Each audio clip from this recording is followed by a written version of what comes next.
O além-túmulo achava-se longe de ser a abstração que a Terra se supõe, ou regiões paradisíacas fáceis de conquistar, com algumas poucas fórmulas inexpressivas. Ele é antes simplesmente a vida real. E o que encontramos ao penetrar suas regiões é vida. Vida intensa a desdobrar em modalidades infinitas, de expressão sabiamente divididas em continentes como a Terra, o é em nações e raças. Disposto de organizações sociais e educativas modelarem, a servirem de padrão para o progresso da humanidade.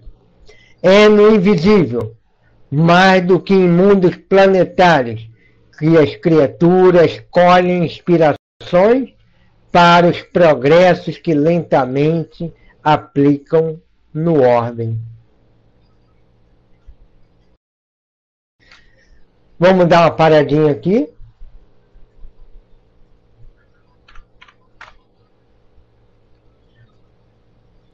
Vamos dar uma paradinha por aqui e vamos comentar.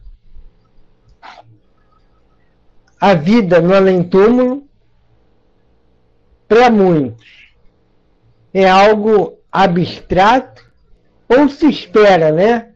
Um céu do qual a criatura pensa que gozará as delícias das regiões paradisíacas por toda a eternidade. Por 10 anos de bem, por alguma outra facilidade, por ter entrado em determinadas crenças, foram salvos e ganham o paraíso. A vida espiritual não é uma abstração e nem é cópia da vida que temos aqui. Aqui é que é uma cópia mal feita, digamos assim, do que a gente vê na vida espiritual. No decorrer do livro, nós vamos ver uma série de situações e de invenções que já existem no plano espiritual e que a gente nem sonhava ter. Nem sonhava ter.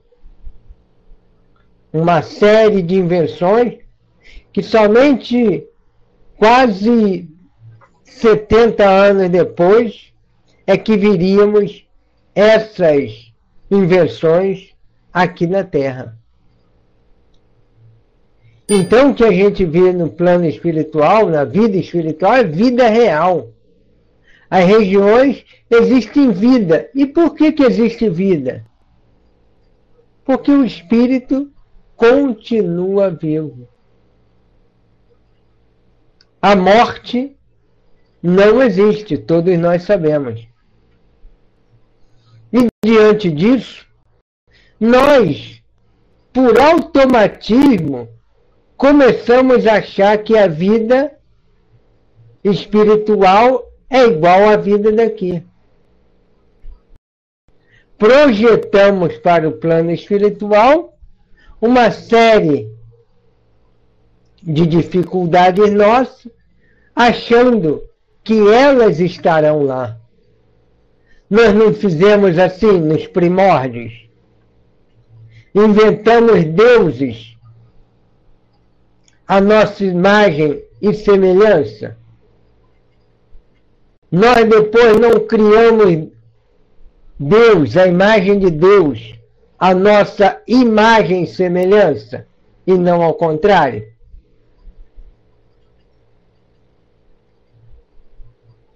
É só a gente analisar lá o Velho Testamento.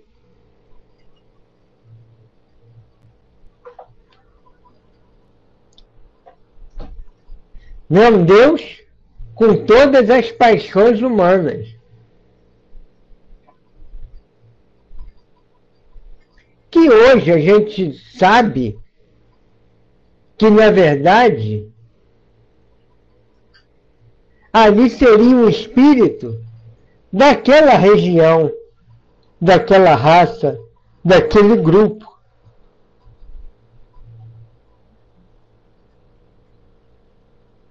Divino mesmo, os 10 mandamentos.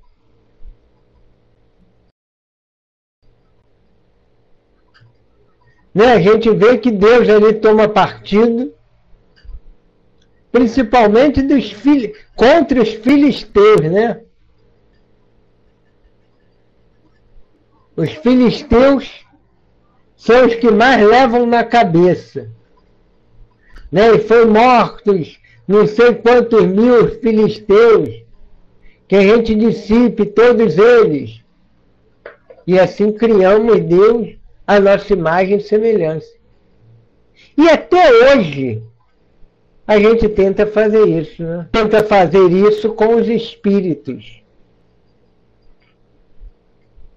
criando a noção, né? Não é criando o espírito, a nossa imagem e semelhança.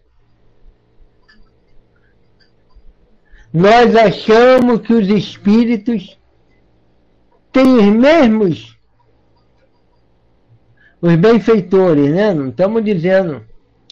A gente sabe que os espíritos são as almas dos homens, mas a gente às vezes projeta nos benfeitores toda uma série de situações nossas e coloca como se isso fosse coisa do guia espiritual.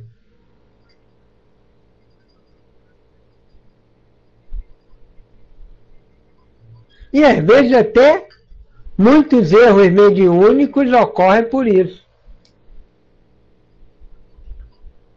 Porque as pessoas, ao invés de darem seus recados, colocam na conta dos amigos espirituais. Oi, sobrinha, tudo bem? Sobrinhas, né? Jana e Mana.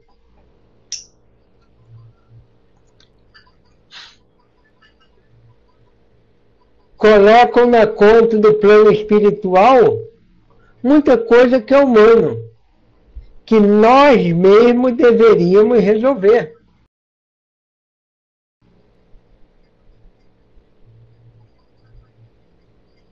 Nós mesmos deveríamos resolver. E aí a gente começa a agir contra a doutrina espírita. Lembra o que Leon Denis disse sobre a doutrina espírita? A doutrina espírita será aquilo que os homens fizerem dela.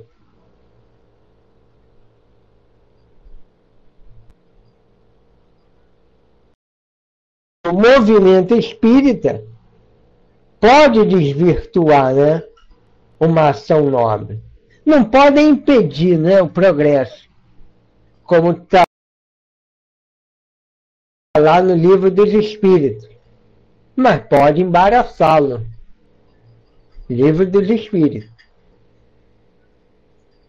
Então ele vê aqui que no plano espiritual existia vida, existia continentes, falanges como a Terra, nações, raças, organizações sociais.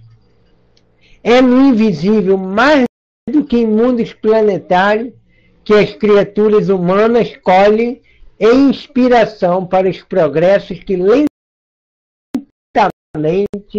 aplicam no orbe.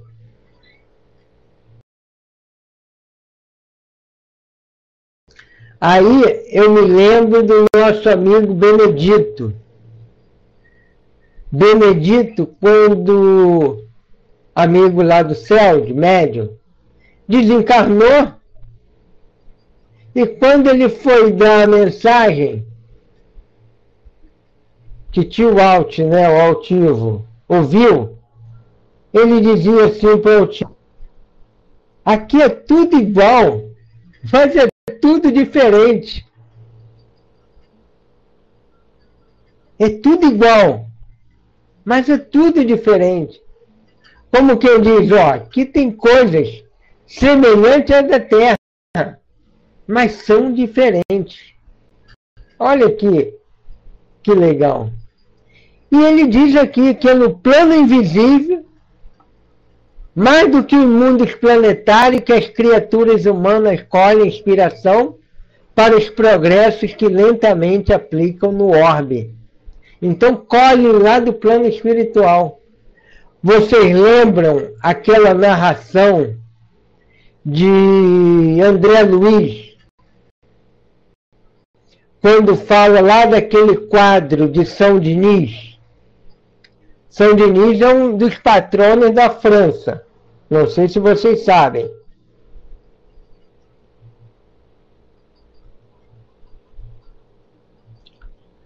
Lembram desse quadro? Se eu não me engano, o autor é Bonnat. Se escreve Bonnat.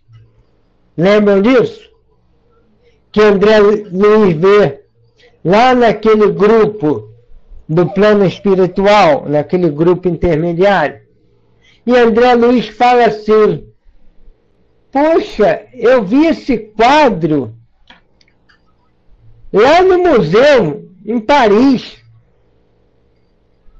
Vi um quadro, esse aí é cópia de um quadro lá do Museu de Paris, eu vi. Aí o espírito fala para ele, Jailton: não, o de lá que é uma cópia daqui. O de lá que é uma cópia daqui. Esse aqui é uma cópia ainda do que existe nos planos. E Bonnat, durante o sono, veio aqui e viu a pintura e reproduziu. Plagiou, né, o Jailton?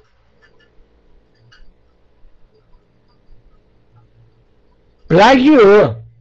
Mas o artista pode, né?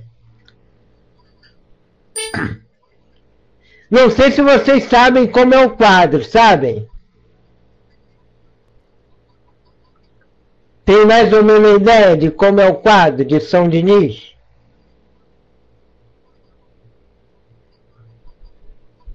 Sabe ou não? Não? É que São Denis teve a cabeça cortada, né? E o quadro, aparece ele, quando cortam a cabeça, ele iluminado e pegando a cabeça no chão.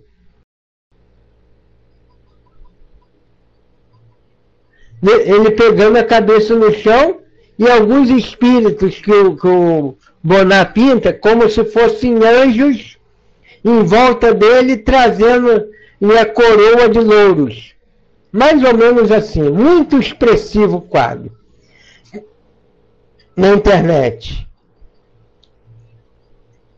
Eu me lembro da mensagem que Dr. Vitor deu do encontro de arte sobre Leonardo da Vinci, que ele fez um destaque muito interessante, né? Ele diz o seguinte: que as invenções do Leonardo da Vinci eram lembranças. Olha que revelação legal. Que as invenções de Leonardo da Vinci eram lembrança do mundo superior do qual ele, em alguma era, foi banido. Exilado, né? Igual exilado de Capelas. Eu não posso afirmar se era de Capela ou se não era, de onde era. Mas era um desses espíritos que, em determinada época, não deve ter sido agora, exilou-se na Terra. E através da reencarnação, vai se aprimorando e trazendo a subconsciência, né, aquelas invenções. Agora, já as pinturas diz que muitas delas foram colhidas no plano espiritual. Então as invenções eram do mundo superior, lembrança do mundo superior. O que tinha lá, avião, isso, aquilo, helicóptero, né? Aquela coisa toda que Leonardo inventou. E as pinturas eram lembrança do plano espiritual.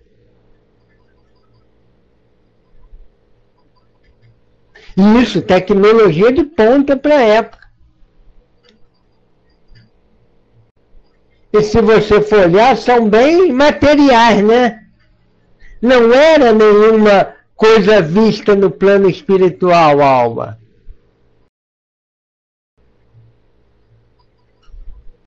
Era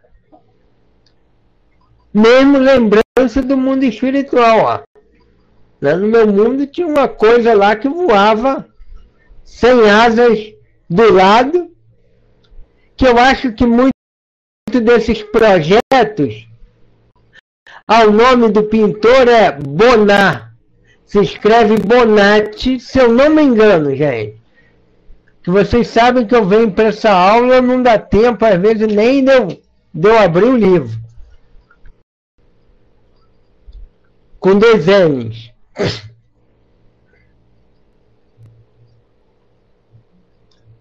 Então, é lá que se pega as inspirações. Então, é um ambiente rico de vida. Aí ele diz assim, quer ler, Silvia, pra gente? Lê um parágrafo. Levanta a mãozinha, Silvia. Ô Silvia, Mana, ou Jana.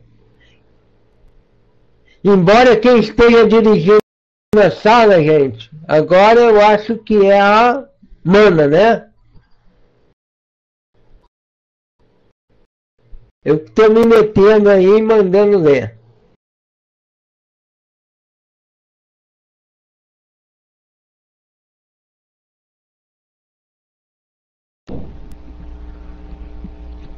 Boa noite, pessoal. O som tá ok? Ok. Continuando. Não sei como decorrerão os trabalhos correcionais para suicidas nos demais núcleos ou colônias espirituais destinadas aos mesmos fins e que se desdobrarão sobre céus portugueses, espanhóis e seus derivados. Sei apenas que fiz parte de sinistra falange detida, por efeito natural e lógico. Nessa paragem horrenda, cuja lembrança ainda hoje me repugna a sensibilidade, é bem possível que haja quem ponha a discussões mordazes a veracidade, dirão que a fantasia mórbida, consciente exausto de assimilar Dante, terá produzido por conta própria a exposição aqui ventilada, esquecendo-se de que, ao contrário, o Vale Florentino é que conheceria o que o presente século sente dificuldades em aceitar. Não os convidarei a crer. Não é assunto que se imponha à crença, mas ao raciocínio, ao exame, à investigação. Se sabem raciocinar e podem investigar, que o façam e chegarão a conclusões lógicas que os colocarão na pista de verdades assaz interessantes para toda a espécie humana. Aqui os convido, o que ardentemente desejam e para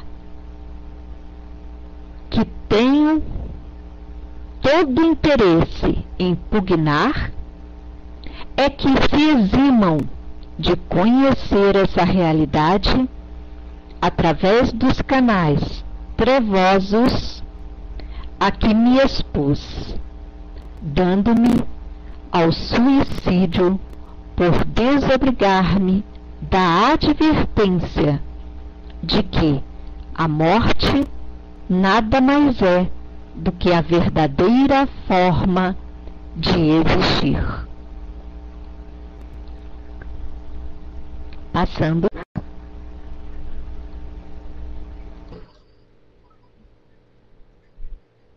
Vamos lá, então?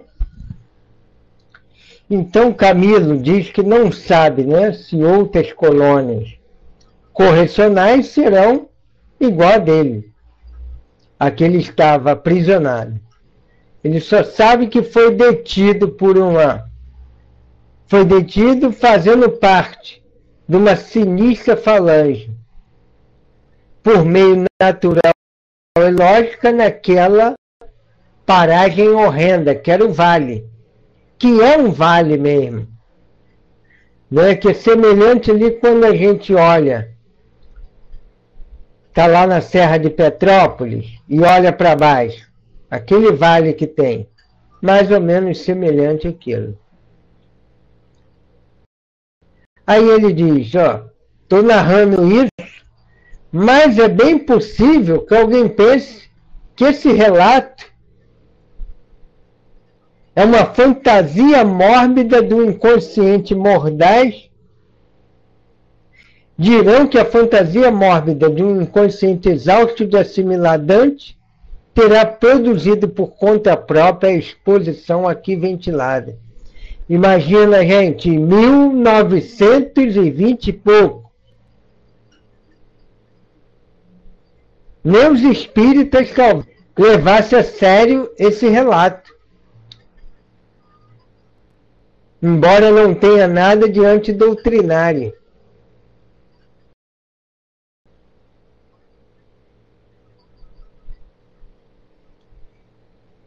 Então não era algo doentio, era uma realidade. Mas muitos poderiam pensar que aquilo fosse obra de alguém que ficou com Dante no subconsciente. Vocês já leram a comédia de Dante? Dante Alighieri? O escritor florentino, né, de Florença? Sim. Você viu as figuras, né, mano? As figuras que ilustram a obra são do alemão Auguste Dürer. Né, se escreve D-U com trema, rer, Dürer. O que conta a Divina Comédia?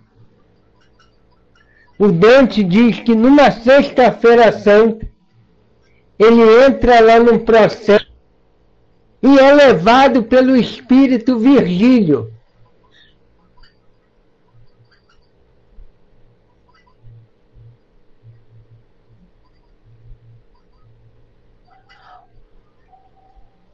Tem lá o relato dele sendo levado pelo poeta Virgílio.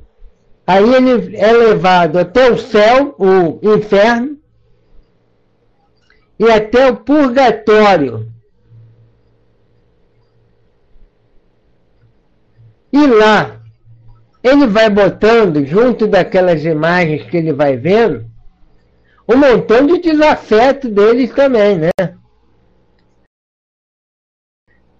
Alguns que já tinham desencarnado.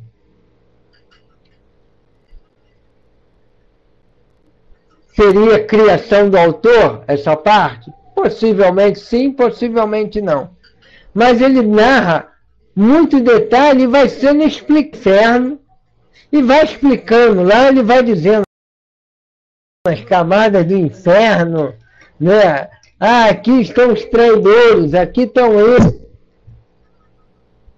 Claro que a gente vê que muita coisa é a visão do médium, né? O filtro, né, do médium. Aí ele vai narrando lá, ó, aqui estão os 3 piores traidores. Aí bota lá Judas, Brutus e mais alguém lá que eu não me lembro o nome. Faz muitos anos que eu li. E depois ele vai para o purgatório. Quando passa pelo purgatório, o Dante fala, o Virgílio fala assim para ele, ó, até aqui eu pude te guiar. Daqui para frente eu não posso mais. Aí ele é guiado para o céu por Beatriz, que era aquela do qual ele era enamorado. Então ele narra coisas lá assim que a gente fala, caramba, inferno é assim, o purgatório é assim, o céu é assim. Então passa uma noção que a gente for analisar cruamente, vai ver que muita coisa ali do relato tem um quê de realidade. Mas o Camilo diz, ó, não é de alguém que meu Dante ficou com isso no subconsciente. É o Vate Florentino, né, era o Dante, que conhecia o plano espiritual, coisas que é difícil o século atual aceitar.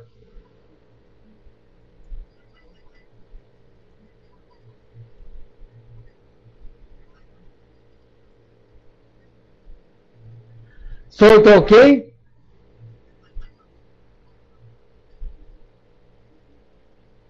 Som tá ok ainda?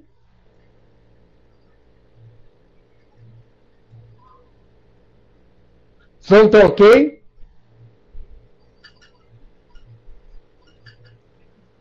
Ok.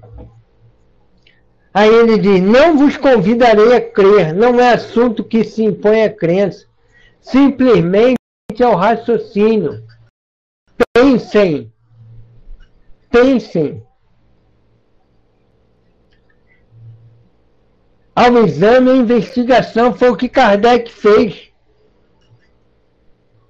Kardec pensou. Primeiro até questionou, né? Se vocês me provarem que essa mesa girante tem cérebro e nervo para responder, eu acredito que é a mesa.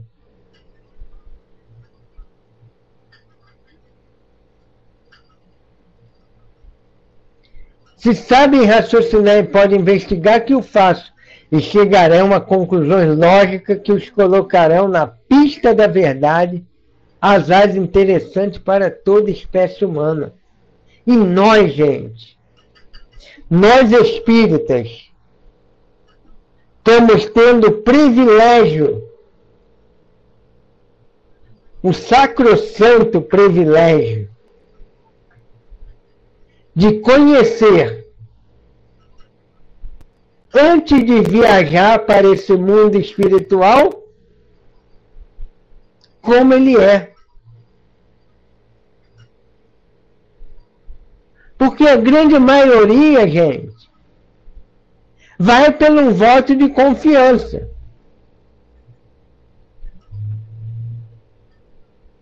E até dizem que nunca ninguém voltou para falar como é do lado de lá. Inferno, né? Não tiveram num centro espírita.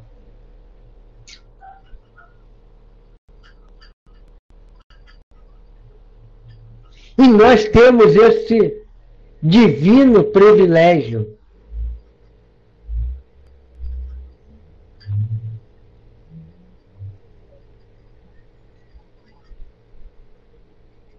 não privilégio como graça, né? Mas como uma necessidade às nossas almas. E será que estamos realmente aproveitando? Aí eu lembro-me daquela página de Emmanuel,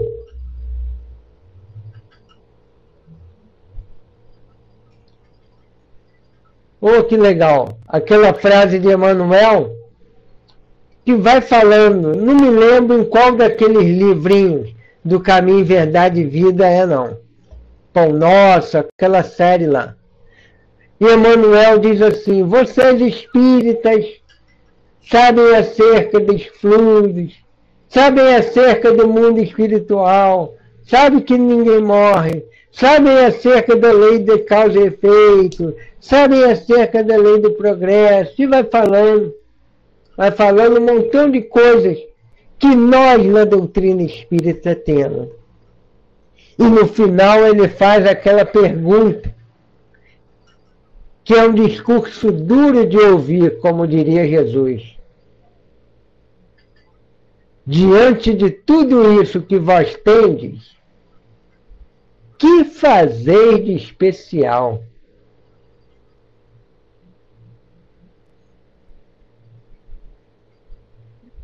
Dá até meio minuto de silêncio, né? Para e pense.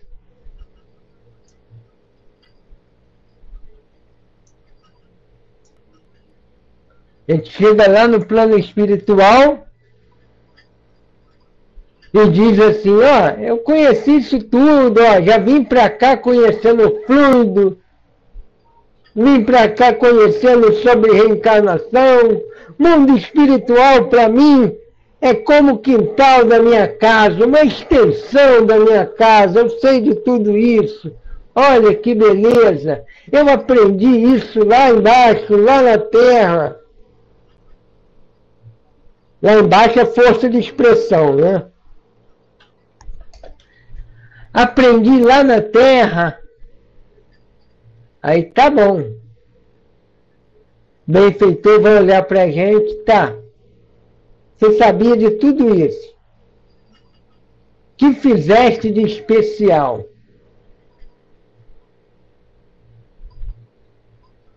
Como é que fica a nossa cara?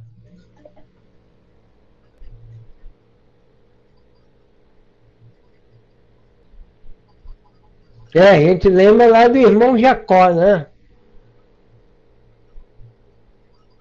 Que é um livro que a gente tem que... Mas, Beth diz, isso não é para toda vermelha, né, sobrinha? Nossa cara vai ficar toda vermelha. Mas isso não é para desestimular a gente, não. Apenas para lembrar dos nossos compromissos.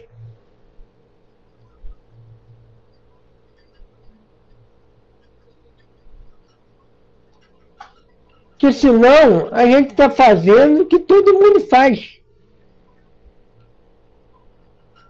Quando eu fazia faculdade, a gente não gosta de falar de caso especial porque parece que a gente quer falar da gente, né? Olha, só para ilustrar, vocês me conhecem, sabem que eu não sou detentor assim de nenhuma grande virtude, né? Apenas a força do trabalho. Mas quando eu estava na faculdade, fiquei um final de semana lá em Teresópolis. Eu estudava em Teresópolis. Eu só fiquei um final de semana lá, foi por uma prova de fisiologia. O resto, eu vinha a todos os finais de semana para o CELD e para a Malé. E naquela época eu ia a Malé toda semana. Hoje em dia a gente só vai de 15 em 15. Por orientação até do tio Alt, né? Depois que a gente casou, ó, Você agora tem família, 15 dias tu fica na malé, 15 semana sim, semana não.